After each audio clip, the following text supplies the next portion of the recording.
So can you imagine the shame na meron si Cheska na sinabi niya, ako nang bahala sa cake, nagpadala yung boyfriend ko. And then pagdating nung araw na yun, baliktad yung cake. And can you imagine the shame na hinarap niya? Can you imagine the shame na hinarap ko na nandito sa Antipolo na sa Kogyo? Ano ba namang cake yan? If only I could go there and dalan siya ng kontis. Wala pang kontis sa Jensen nun ata during that time. So we have to rely dun sa mga small. To cut the long story short, na-refund. Pero kahit na-refund, yung shame, hindi na-refund. Ang pasasalamat ko sa Lord, hindi ako inaway ng girlfriend ko. Naintindihan niya, nung time na yun, si Cheska, naintindihan niya na ang kasalanan niya ng driver, hindi ng boyfriend niya na umorder. Brothers and sisters, what I have just shared to you is an example of shame. At itong shame na ito ay may kinalaman kasi our confidence has failed us. Kung saan tayo nagtitiwala, kampante tayo, kampante ako na magdi-deliver ng cake, kampante ko na magiging maayos yon. Something along the way, nagkaroon ng problema. Alang naman yung nag-bake, binaliktad yun, di ba? Tapos nilagay sa driver. So, yung Maxim yun na nagmamadali. Sabi ko, i-block mo na yan. Brothers and sisters, shame happens when our confidence fails us. Brothers and sisters, at tanong ko sa inyo, how many times in your life na napahiya na kayo? Because your confidence has failed you. Can you remember or recall moments sa buhay mo na tiwalang-tiwala ka, pero when that moment happens, na nandun na, bagsak ang tiwala mo. In short, napahiya ka. I'm sure marami kayong kwento niyan. Either napahiya ka kasi yung tiwala mo sa sarili mo and your self failed, or yung tiwala mo na sa ibang tao and that other person failed you. Brothers and sisters, this story is not unique to me. It's not unique to you. It's a universal human experience. Brothers and sisters, Jesus Christ warns us of this reality sa ating passage this morning. Let us open our Bibles to Luke chapter 9, verse 21 to 27. At basahin natin itong Luke chapter 9, verse 21 to 27. And then, let us come to the Lord in prayer, and then aralin natin yung passage natin this morning. Verse 21. And he strictly charged and commanded them to tell this to no one. By the way, yung previous verse, yung previous chapter, Peter acknowledged and confessed that Christ, that Jesus, is the Christ, the Son of the living God. Ang response ni Jesus Christ sa 21 is this: He strictly charged and commanded them to tell this to no one. And then, ito na yung passage natin. Verse 22, saying, the Son of Man must suffer many things, and be rejected by the elders and chief priests and scribes, and be killed, and on the third day be raised.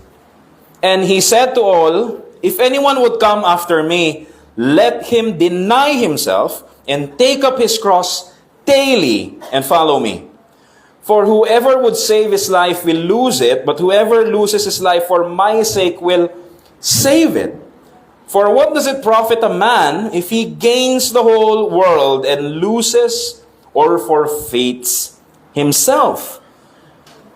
For whoever is ashamed of me and my words, of him will the Son of Man be ashamed when he comes in his glory and the glory of the Father and of the holy angels.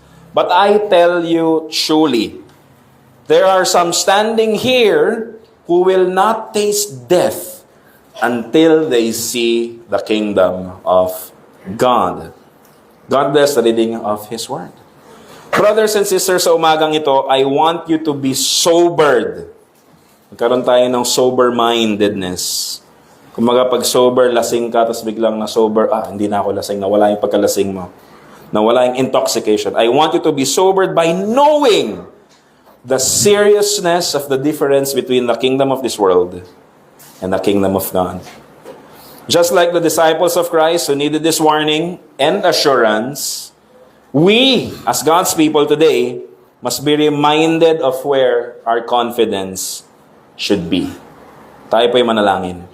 Lord, we thank you for your faithfulness. We thank you for your mercy. We thank you for your grace. And Lord, we thank you because you are here with us. I pray that may you open our hearts and minds, and may you speak to us through your word. And may your word produce life in us. May your word kill us, our old self. And may you raise us up with Christ through the power of the Spirit as we trust your word. Oh Lord, help our unbelief. Samahan niyo po kami this morning. In Jesus' name we pray. Amen and amen. Brothers and sisters, our passage is also relevant to us at relevant din talaga sa kanila. Merong questions ako na natatanggap palagi, especially when we're reading the Gospels. May question palagi, lalo na sa Mark, when we are going through Mark, yung Bible study natin every Friday, we are reading through the book of Mark. And ang tanong nila palagi, Pastor, bakit sinasabi ni Jesus Christ palagi, do not tell it to others. Huwag niyo munang sabihin. Every time that Jesus Christ's identity ay nare-reveal that He is Christ, the Son of the living God, ang response to Jesus Christ during that time, huwag niyo munang sabihin. Huwag niyong sabihin kahit kanino na ako si Christ. One, is Christ, meron mo siyang tinatago, ba't ayaw niya sabihin yun? What is the reason ba't ayaw niya sabihin na siya yung Christ? Brothers and sisters, meron ba sa situation sa inyong buhay na nung na-reveal yung identity niyo, ang sabihin niyo, huwag niyo munang pagkalat na ako to? Meron ba kayong ganon? Siguro kung nakakahiya yung buhay natin, huwag mo sabihin ha, nanakaw talaga ako. Huwag mo sabihin ha, kriminal talaga ako eh. I think that would be the natural response natin. Pero if something good and something better, huwag mo pagkakalat ha. Milyonaryo talaga ako. Of course, ayaw mo ma-hold up, ayaw mo mahinga ng pera, pwede. But brothers and sisters, if something good na meron sa atin, we are proud to share it. Oh, hindi ako nagyayabang, hayaan mo na sila magyabang para sa akin. Next. Yeah. But brothers and sisters, it's not about Jesus Christ trying to say na huwag yung sabihin ito, tapos sinasabi nila they cannot stop saying that He is the Christ. Brothers and sisters, during the time of Jesus Christ, marami kasi nag-claim na false Christ. There are many who claim that they are the Christ. Pero ang idea nila ng Christ is not the Christ of the Scriptures. Ang idea nila ng Christ is someone na pinili ng Diyos to be like David. At ano bang ginawa ni David nung siya yung hari? David killed Goliath, tama? Pero nung naging king siya, ano yung ginawa niyo nung naging king siya? Sabi niya, nanilip kay Bathsheba. Oo, kasama yon, pero hindi yun yung majority ng ministry ni David. Yun yung kanyang sin. Ano yung majority ng ministry ni David? Nung ministry ni David, when he was king, he slaughtered enemies. Punong-puno ng bloodbaths, and talagang he conquered enemies, and yung territory ng Israel ay talagang lumawak. To the point na nung nagpalit na ng king na si Solomon na, yung mga kingdoms na palibot, inoffer nila yung kanilang mga asawa, kasi, kaya ang daming asawa ni Solomon, kasi peace treaty yun. Pagka inasawa mo yung anak ng hari, ibig sabihin, father-in-law mo yung hari ng kabilang nation. Ibig sabihin, teka lang, wag mo kaming girahin. Peace, kamag-anak tayo. So that's the rationale bakit may 700 wives si Solomon and 300 concubines. Or baka baliktad. But the point is, nung ministry ni David, takot sila lahat lumaban kay David. Kaya nung pagdating kay Solomon, lahat sila nagmamadali to have that peace treaty. Kasi baka mamaya, yung anak ni David would be like David and ubusin din sila. But brothers and sisters, see, David was the king of Israel na pinili ni God. And there are prophecies about David. There are prophecies na sabi ni God, darating ang panahon, I will send my servant David, or like David. Ito yung Christ who will be the shepherd of my people. And talagang, kung anong ministry ni David as king, he will be the faithful king. Kung ano yung ministry ni David, he will complete kung ano yung ministry ni David dapat. And so, many have assumed that the Christ will be a warrior king who will defeat yung mga foreign invaders. During this time, historically speaking, Israel is under the Roman Empire. Bago yung Roman Empire, under sila ng Greek Empire. Bago yung Greek Empire, under sila ng Persian Empire. Greek Empire, yung time ni Alexander the Great, na overthrow yung Persian Empire. And then, sa time ni Jesus Christ, yung Greek Empire humina ng sobra, and so meron ng Roman Empire. But during the Greek Empire, there were revolutionaries who are saying that they are Christ. Yung Book of Maccabee, napakinggan natin yung sermon ni Pastor Sunny na apocryphal book yon at hindi yon canonical book, di ba? Pero they are historical figures na talagang merong Maccabee talaga. At itong mga Maccabee na to, nag-revolt talaga sila sa Greek Empire. At talagang ang feeling nila, savior sila ng Israel. At lumalaban sila against invaders. And there are many like them who claim to be Christ, and ang goal lang nila is palalayain niya tayo, palalayain niya yung bayan ng Diyos, yung Israel, from foreign invaders. Brothers and sisters, may gumagamit ng pangalan ni Christ to tell others and offer others false hope. I am the Christ, i-deliver ko kayo sa political enemy natin. Sumama kayo at lumaban sa akin. And so when Jesus Christ is saying, do not tell this to anyone. Bakit? Kasi ayaw niya yung wrong conception about Christ yung kumalat. Kasi if there is announcement na, teka lang, si Jesus is the Christ, anong sa tingin mo maririnig ng mga ano sa tingin niya maririnig ng mga tao doon sa time ni Christ? Uy, ito na si Christ, ito na si David, siya yung lalaban sa Roman Empire. So ano gagawin natin?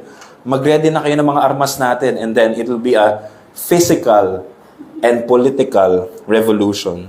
So Jesus Christ is saying not to tell anyone, kasi ayaw niya yung image ng false Christ, yung kumalat, but rather through His actions, reveal who the real Christ is. And ito yung ginawa niya. The real Christ did not come to save them from their political issues. In the same way, brothers and sisters, the real Christ is not gonna save us from our political issues.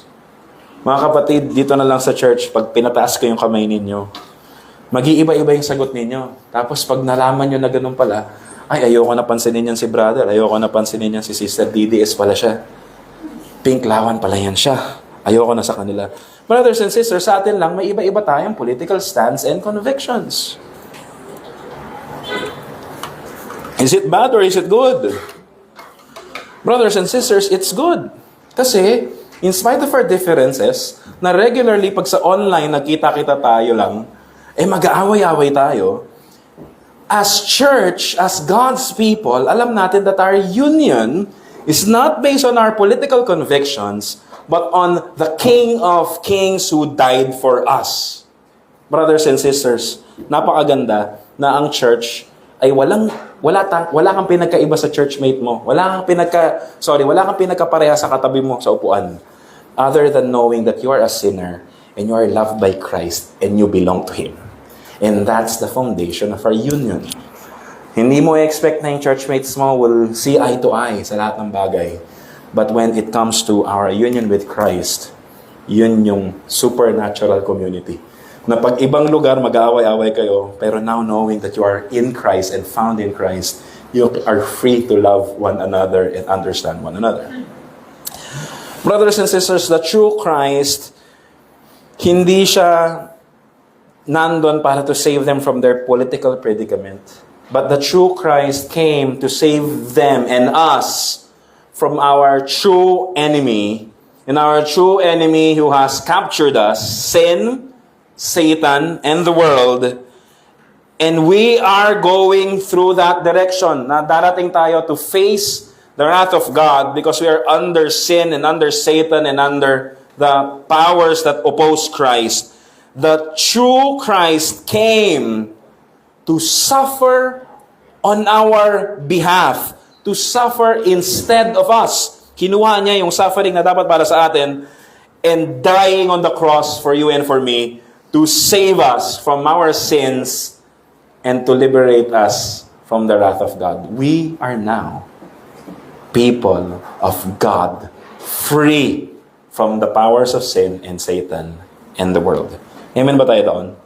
Kaya sabi niya sa verse 22, the Son of Man must suffer many things and be rejected by elders and chief priests and scribes and be killed on the third day be raised.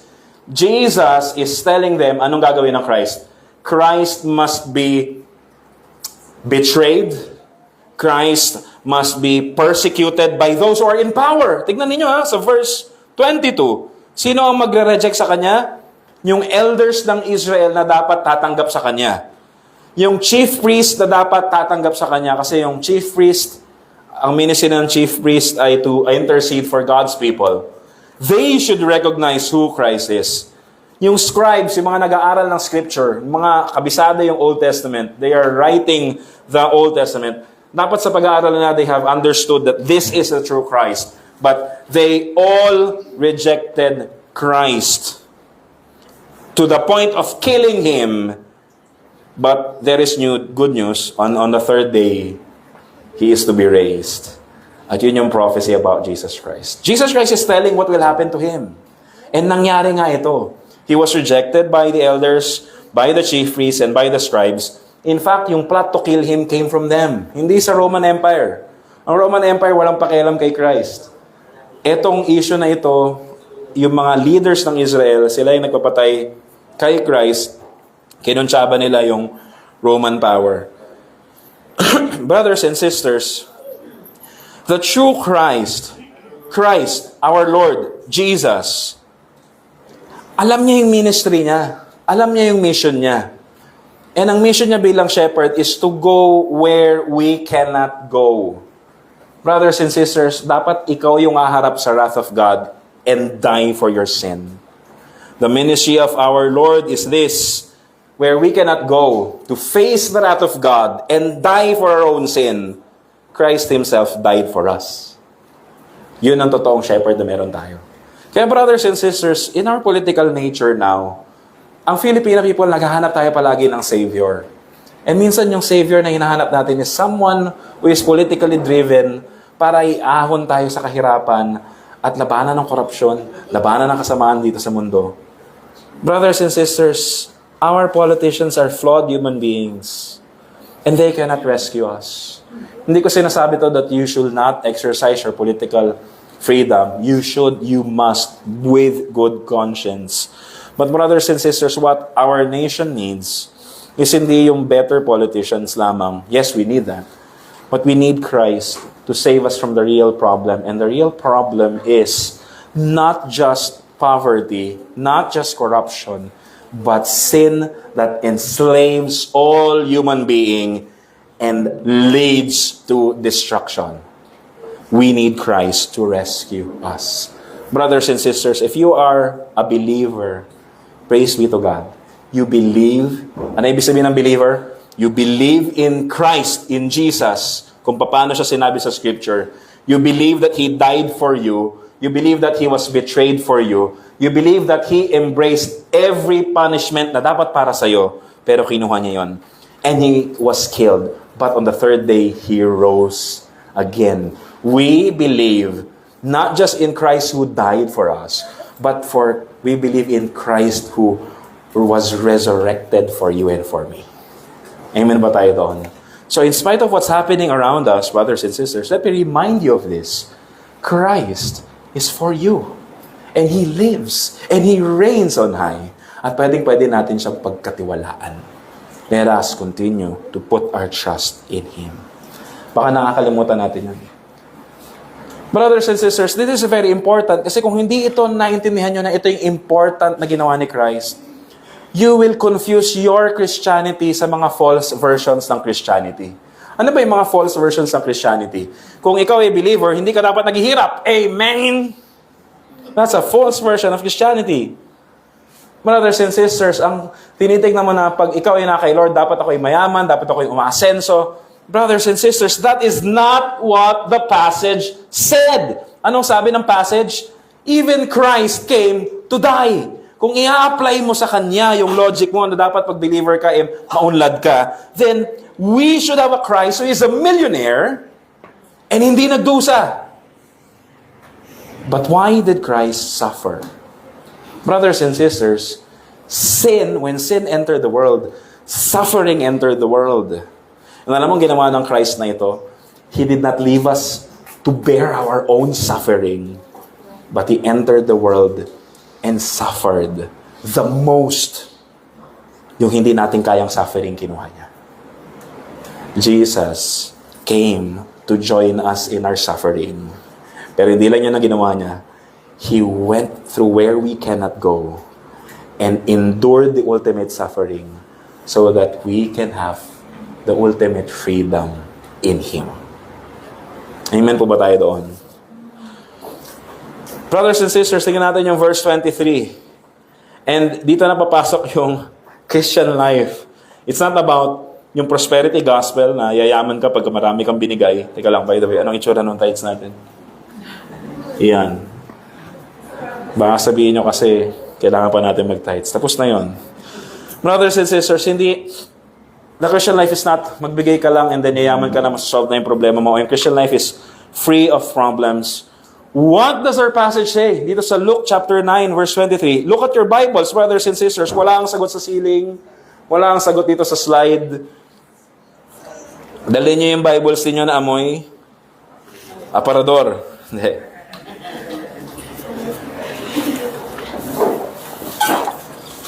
If you have your e-Bibles, mas maganda. Verse 23, ano sabi sa verse 23? And He said to all, sa mga, sa all ng disciples niya, hindi all the world. And He said to all His disciples, if anyone would come after me, let him deny himself and take up his cross daily and follow me. Brothers and sisters, ulitin ko po anong sabi ni Jesus Christ? He prophesied His death. He prophesied His betrayal. He prophesied that He would be betrayed. He prophesied of His death. He prophesied of His resurrection.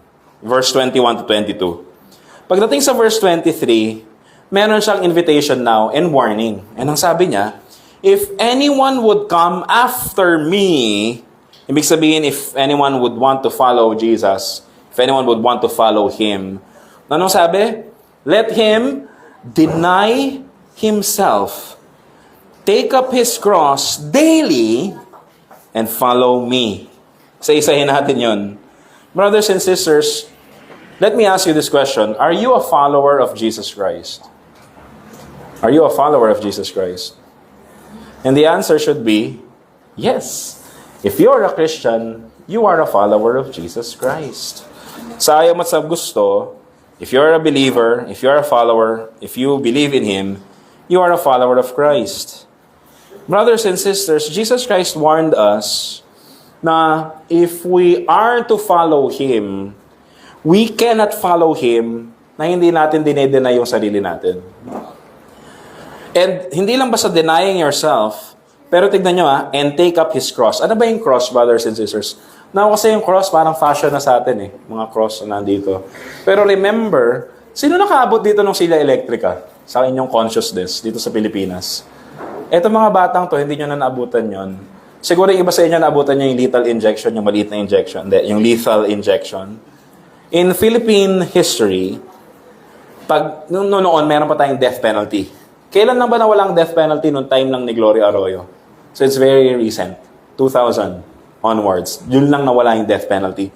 But before yung pinirmahan yung law na yun, merong death penalty for heinous crimes. And yung death penalty na yun, lethal injection. So ang lethal injection, papatulugin mo na yung dapat yung nahusgahan. And then isusunod yung injection na would cause him to die. Lethal injection, patay. Mercy killing ng death penalty. I think yung unang-unang na lethal injection, kilala niyo kung sino? Trivia. Si Leo Echegaray, tama ba? Naalala niyo yun sa mga news niyo. And then, bago yung lethal injection, Silya Electrica. So, those who are punished for death penalty, ang gagawin sa kanila, kakalbuhin sila, bibigyan sila ng last meal nila. Ang daming palabas ni Robin Padilla, kasi siya yung naalala ko. Di ba? Baby Amo ba yun? Di ba? Yeah, yun yung naalala kong movie. And, papupin siya sa upuan and then i-electrocute siya. But before, yung time ng Romans, the Romans are very known for punishing rebels and worst kind of sinners sa kanilang society. To bring order sa mga sinasakupan nila, they will crucify itong mga rebels and worst kinds of sinners na ito. So imagine, Pag pumunta ka sa isang lugar na Roman Empire, sa labas ng town, makikita mo madaming cross at madaming mga nakapako sa cross. Kasi sila yung example na huwag tularan ng society. So pag nakikita mo yun, tuwing pupunta ka sa town, anong mararamdaman mo? Shucks, wag ako mahuli, baka itako ako sa krus. Yeah. And effective yung Roman Empire in showing that kind of discipline. Kaya kumalat yung peace sa kanila. Meron silang war, and then nagkaroon ng peace. Kasi ganun ginagawa nila sa lahat ng mga rebelde and worst kind of sinners. Huwag tularan pero nakapako sa krus lahat. And so when Jesus Christ is saying, take up your cross, pinako na ba si Jesus Christ nito nung sinasabi niya to? Hindi pa. So, when Jesus Christ said, take up your cross, ano kayang pumasok sa isip ng mga disciples? Ikaw nga yung Christ eh. Di ba dapat ikaw yung lalaban sa Roman Empire? Bakit parang sinasabi mo ipako kami na parang Roman Empire? What does it mean? Can you imagine the confusion na nung narinig ng mga disciples na take up your cross? Brothers and sisters, Jesus Christ is not only saying that they should deny themselves, but Jesus Christ explained how they would deny themselves. Consider yourself dead. Because you cannot follow me if you're not dead. Why? Brothers and sisters, sabi ni John Calvin, the heart is a factory of idols. The human heart is a factory of idols. And totoo yun. And sabi din ni Tim Keller, behind every idol na na-discover mo sa buhay mo is another set of new idols. At hindi mauubos yun. For example, ano ba yung idol? An idol is anything that I put on the pedestal na hindi naman si God. That will replace God or be alongside God. Nilagay ko siya sa level ng Diyos. So you can say na hindi, I'm following God, I'm worshiping the true God, pero functionally in your life, how your life is governed, makikita mo that there are idols alongside God sa buhay mo that you are treasuring, worshiping, and paying sacrifices. Brothers and sisters, alam nyo ba na ang self-pity, sino dito yung nagsa-self-pity? Huwag nyo na itaas kamay ninyo. Self-pity, kasi parang, grabe, no? Pangit naman ang nangyari sa buhay ko, so on and so forth. Alam nyo ba yung self-pity is pride defeated? If you have pride, ang pride is, dahil meron akong gusto at nakuha ko, and ang galing-galing ko, I'm prideful of that thing, of those things. Yung achievements ko o yung kaya kong gawin, I'm proud because I'm successful. Yun yung pride. And ang yabang ng taong ma-pride, ano? Pero alam mo, yung pride transforms na pag hindi mo nakuha yung mga gusto mo that will make you feel proud, ang opposite nun is that you will self-pity. Kawawa naman ako, hindi ko nakuha yung gusto ko. But the root of the problem is still pride. So nakita niyo yung issue? Pride and self-pity is still pride. Sabi ni David Paulson, self-pity is pride defeated. Hindi mo nakuha yung things that would make you proud. And so you self-pity. Brothers and sisters, anong idol niyan ng pride and self-pity? Hindi ba titignan natin? Kasi ang identity mo naka-root sa kung anong meron ka at anong achievements mo at anong kaya mong gawin. Behind that idol of pride is an idol of self-love. Kasi gusto mong makuha yung the best for you. And behind that idol of self-love is the idol that I will determine what is good for me and what is bad for me. Brothers and sisters, can you get my point? Behind every idol sa buhay natin na nag-go-govern ng life natin is another idol, another idol, another idol. Brothers and sisters, let me ask you this question. How long na inalis ni God yung Israel from Egypt? How long? Sa Old Testament. It took them 10 plagues. After 10 plagues, nakaalis na sila sa Egypt. But the next question is, how long did it take for Egypt to be taken out from Israel? Noong time ni Moses, naalis yung Israel sa Egypt, and so wala na sila sa mga Diyos-Diyosan. Talaga ba? Pagdating nila sa wilderness, anong ginawa ng Israel? Pag-akyat ni Moses, para kunin yung 2 tablets, anong ginawa nung golden calf? They worship God. And sabi ni Aaron, "This is your God who saved you from Egypt." They want to honor the God who saved them from Egypt, but they are worshiping God as how they have worshipped false gods in Egypt. Brothers and sisters, it took 40 years. Ubusin niyo buong generation na yun bago maalis yung ganong klase ng idolatry sa kanila. Brothers and sisters, as believers of Christ, do you believe that Christ has died for you? Amen. Do you believe that when Christ had died, you also had died with Him? Amen? Yes. Dapat yun yung ating belief. But brothers and sisters, let me tell you this. Even though we believe that way, and yun yung totoo sa atin, our bodies and our old self is still there and would still want to worship God as how rebellious people worshiped God in Egypt. Yes, we say that we are followers of Christ. Yes, we say that we love God. Yes, we say that we believe in the Lord. But the reality is, meron pa tayong jet lag. We are now in Christ and with Christ. Where Christ is, nandun din tayo. Amen? But meron pa rin tayong jet lag kasi nandito pa rin tayo. And it will take our whole lifetime, even death, hanggang maging parang kasing langit na talaga tayo and kamukha na tayo ni Christ. And so, brothers and sisters, our Christian life is this: God killing and destroying and delivering and saving us from our idols. And how does He do it? By killing our own self and raising us up again as new creatures with Him. Brothers and sisters, ito yung commandment ni Christ. Ito yung requirement niya. If anyone would come after me, let him deny himself, take up his cross daily, and follow me. Brothers and sisters, Jesus Christ just declared the law. Ito yung standard ko. This is how you would follow me. And our answer dun sa law na yon, woe is me because hindi ko kayang gawin ito. I cannot truly deny myself. In fact, I am daily saving myself. In fact, I am daily wriggling.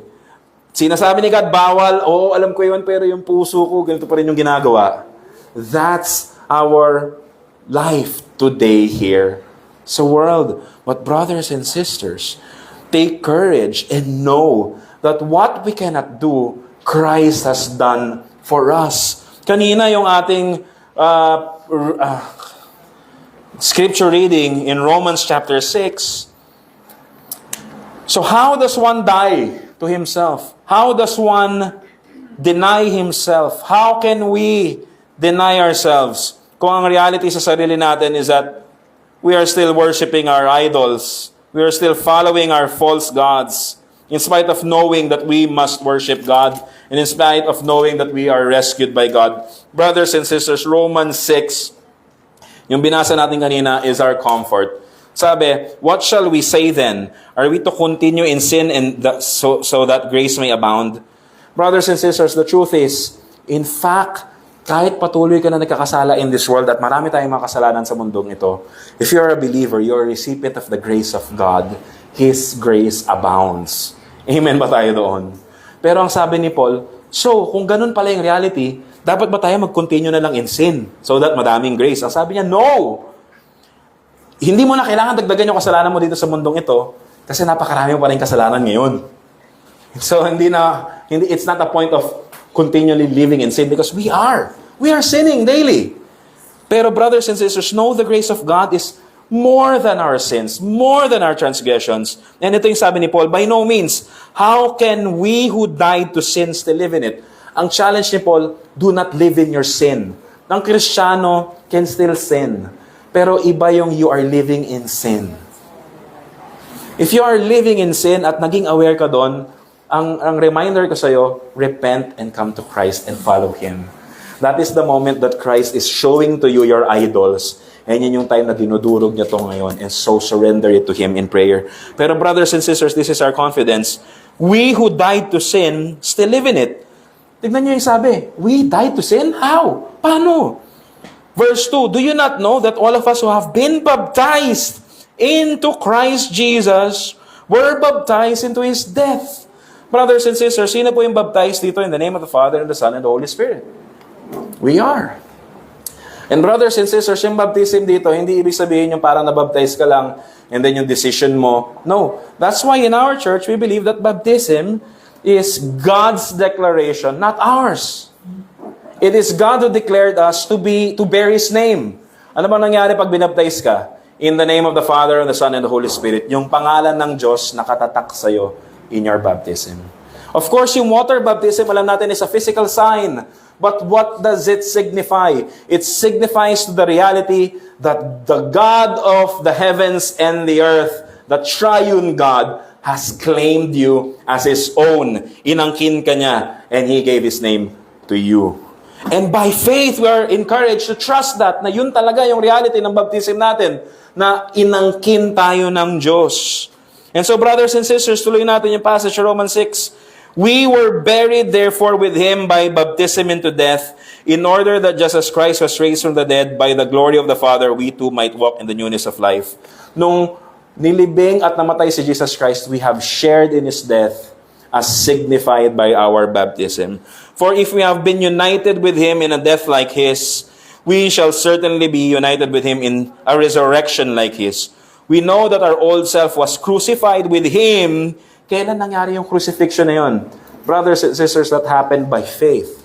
When Christ united, the mystery of union with Christ. Yung mga Puritans, mayroon silang distinctions sa union natin with Christ. We are united in Christ. Kailan ka na-unite kay Christ? Yun yung tanong. There are 3 moments that we can say that we are united to Christ. 1, during our election. You were chosen before the foundation of the world to be in Christ. And then nung napako sa Christ sa cross, hindi siya napako for empty names na kung sino lang yung magpapalista pagdating ng panahon sila yung masasave. Christ, bago siya ipako, anong sinabi niya? He prayed for the disciples. And He prayed for those who will believe in the word of the disciples. Brothers and sisters, Jesus prayed for you and for me. And then when He died on the cross, your name, He was thinking about you when He died on the cross. And so yung second union natin with Christ is our union during the atonement. Christ bore your sins, died for you, even before hindi ka pa nag-exist. And then when He regenerated us by His Spirit, na nalaman natin, ito pala yung sin ko, at ito pala yung mercy ng Lord to save me, He has united us by faith. And by faith, we receive all the blessings of that union in Christ. Brothers and sisters, our baptism is a sign of that tangible and real, mystical union with Christ. Brothers and sisters, kaya hindi rin masamang sabihin that baptism saves.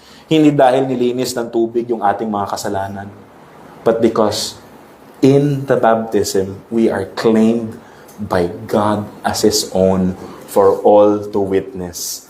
This is my Son whom I am well pleased. Not by our achievements, but by the achievements of Jesus Christ, our Lord, who died for us.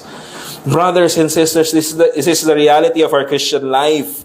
In Christ, we have died with Him, we were buried with Him, and we were raised with Him. And so, we have new life. Dito sa mundong ito, nandyan pa rin yung old self ninyo. Yung old self ninyo natatago at aatras at magiging prideful na naman.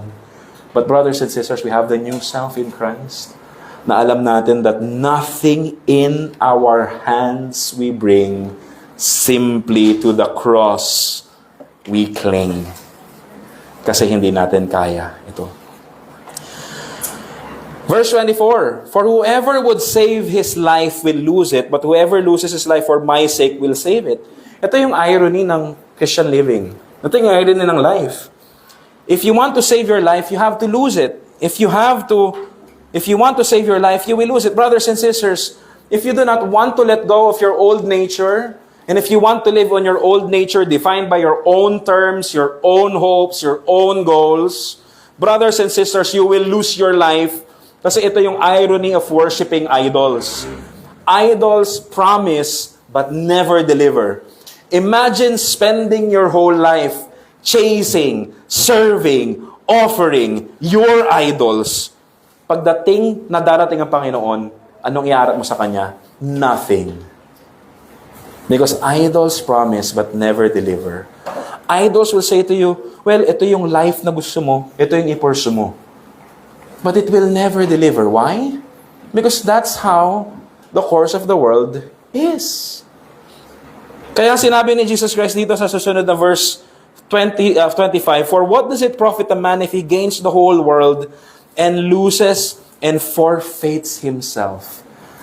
Mabuhay ka man na magkaroon yung mindset mo, I want to follow my dreams. Brothers and sisters, there's no wrong sa mga dreams natin, and if you follow our dreams, kung ang dreams natin ay dreams produced by the new life in Christ. Pero very tricky yun, di ba? Ano yung old self, ano yung new self? Hindi mo alam eh. Minsan niloloko, ano ba, number one swindler tayo ng sarili natin. Number one na scammer tayo ng sarili natin. Ganon ka-deceitful yung sin. Sabihin natin for the glory of God, pero no, we want to gain the whole world for ourselves. Brothers and sisters, kaya kailangan natin to live as community of faith. Kaya kailangan natin yung wisdom ng mga pastors natin. Kasi our pastors will rebuke us. Our brothers and sisters in the Lord will remind us, teka lang. Oo, maganda yung pangarap mo, pero parang nakakalimutan mo na yung obedience sa Lord is what matters. No nga, no. Sa kakapangarap mo, sinasantabi mo na yung Lord's Day. Kasi nagiging hadlang na yung divine service na ino-offer ni Christ para ma-achieve mo yung extra income mo sa afternoon Sunday. Para ma-achieve mo yung mga deals that you can make on Sunday. Or, yung mga bagay na pwede mong i-sacrifice. Brothers and sisters, let me tell you this. Idols, promises, you may find comfort today, pero pagdating ng panahon, nakakagulat. Alam mo, nakakagulat sa sin and compromise. Nagsisimula ng maliit, and then pag nasanay ka na, magugulat ka na lang, 1 taon ka nang hindi nag-church. Or hindi lang sa church. Pinalusot mo itong bagay na ito, and then magugulat ka na lang at pinapalusot mo na lahat ng mga bagay, and that eats you away. Brothers and sisters, ganun yung problema natin sa sin. So Jesus Christ is reminding us, you will not, what's the profit? Anong meron? If you can have all the riches of this world, yet you have lose yourself, yet you have not walked in His ways, yet you have not rejoiced in His kingdom, pagdating ng panahon, naharap ka sa Lord, and you will not enjoy His kingdom because you have enjoyed earthly treasures here on this world more than what Christ offers you. Brothers and sisters, there's a warning. Kaya nga kung maalala ninyo, di ba naalala niyo yung parable of the good soil? Yung nagtatanim siya, sinasaboy niya yung seed sa land. Yung ibang seed pumunta sa pathway, kinuha ng uwak. Si Satan yun agad, yung pagdating ng word, kinuha yung word, and then walang pumasok na word. And then yung iba naman napunta sa batuhan. Anong sabi ng explanation nun? Dahil hindi nag-ugat yung kanilang pananampalataya, nung dumating yung persecution, they ran away at wala na. Pero there is a third kind of temptation that Christ is saying. Yung seed napunta sa may mga thorny places. Kaya nung lumaki yung seed, pero dahil may mga thorns doon, na-choke yung seed. And ang explanation nun, these are those who have received the word of God, but because of worldly concerns or earthly concerns, riches, blessings, or yung pursuits of life, they have forsaken the word at walang faith na nangyari sa kanila. Brothers and sisters, there are two things dito sa passage natin that we can see how Satan works. One, to persecute the church. Yun yung gagawin niya kay Jesus Christ, di ba? Yung sa 21 to 23, di ba? he will persecute God's people. He will persecute Christ. Tayo dito sa Philippines, are we being persecuted by our faith? Masasabihin mong persecuted, hindi ako mahal ng tao sa bahay, ayaw ko payagan mag-church. Sinasabi, Christian ka pa naman, sama-sama ng ugali mo. Yun na yung persecution sa atin, ano? Pero no, when we talk about persecution, it's being put to death because of your faith. Meron bang persecution dito sa Philippines? Maybe in some areas. Maybe if you're a Muslim and then nag-convert ka sa Christianity, you will really face death. But brothers and sisters, we do not have persecution as how persecution is dito sa Philippines. Alam niyo kung ano meron tayo? Seduction of the world. Here. And ito yung sinasabi ng world. Ito yung sinasabi ng word. What does it profit a man if he gains the whole world and loses or forfeits himself? Brothers and sisters, idols offer, but do not deliver. At anong mga idols, anong ino-offer ng mga idols sa atin dito sa Pilipinas? Gain the whole world. I don't know. More money? More friends? More relationships? More success? I don't know kung anong ino-offer sa inyo ni Satanas. Kayo ang mas nakakaalam ng ino-offer ni Satanas sa inyo. Anong ino-offer ni Satanas sa inyo?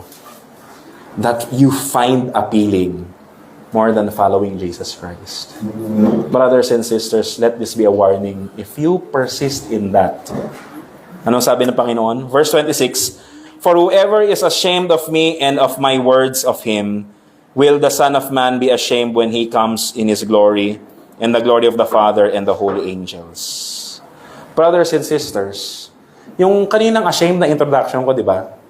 Yung ashamed dito, akala natin, siguro nung bata ako, binasa ko tong ashamed.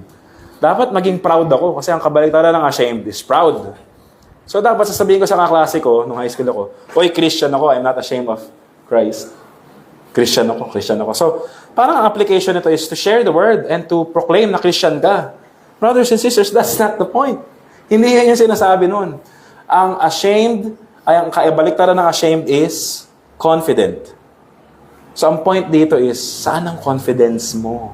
If you're ashamed of Christ, meaning to say, if you are not putting your confidence on Christ, kasi you are putting your confidence on what Satan offers you or the world, then ito yung what you will reap. Ano yung you will reap? And the Son of Man will be ashamed when He comes in His glory. Ano yun? The Son of Man will not be confident in you and hindi kanya tatanggapin in His arms simply because we have remained to be idolaters. Brothers and sisters, malinaw ang salita ng Diyos. Ano sabi? The kingdom of God, no idolater shall enter. Nor the sexual immorality, sexual immorals, nor yung mga sinners na yun.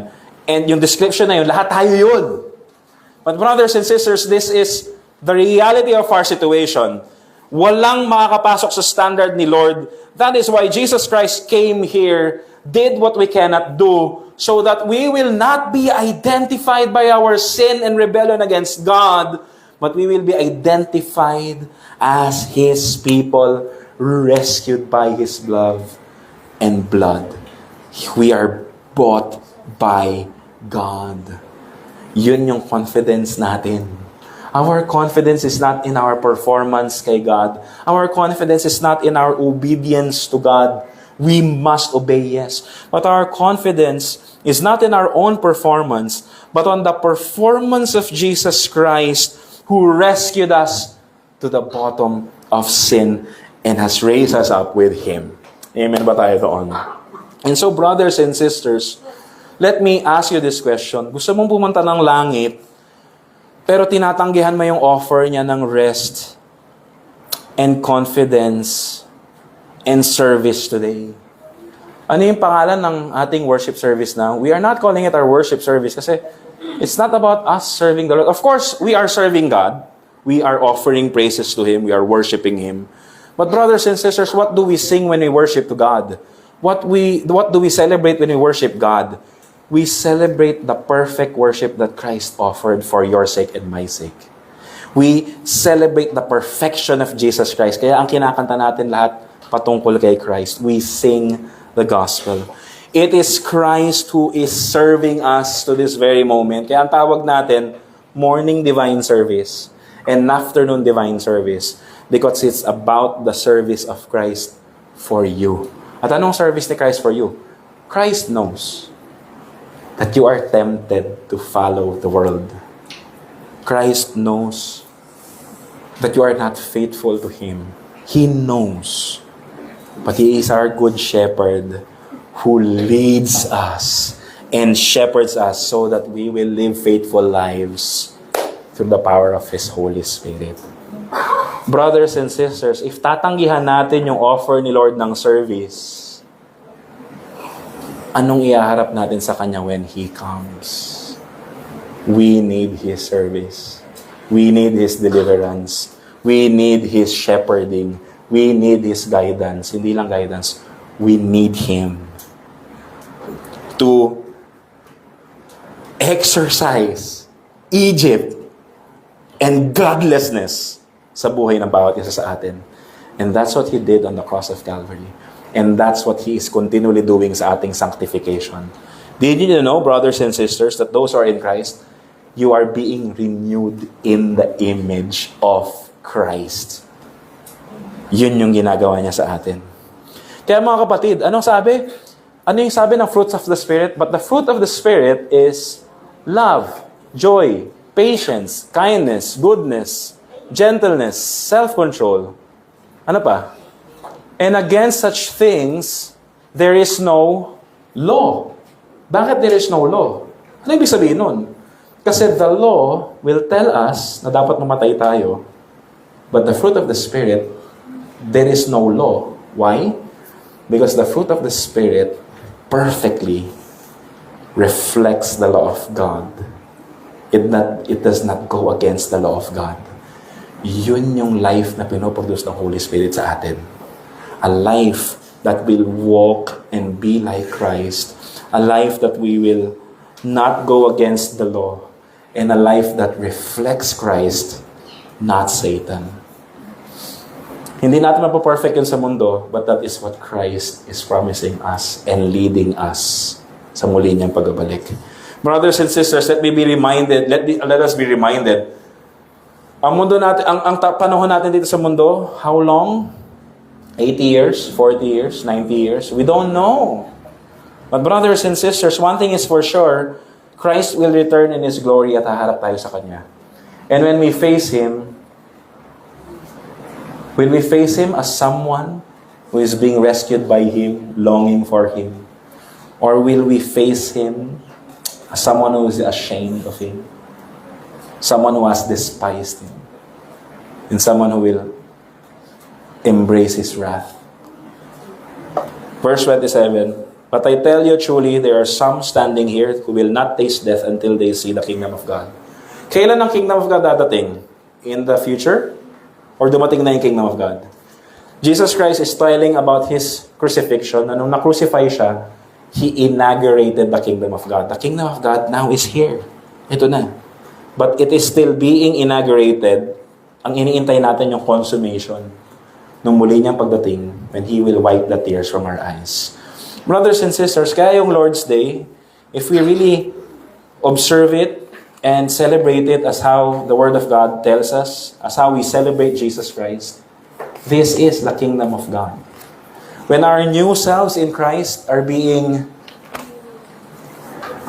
raised up, encouraged, fed, nourished, that is the kingdom of God. Brothers and sisters, the kingdom of this world will tempt us, but the kingdom of God is here in our midst, and Christ is our King.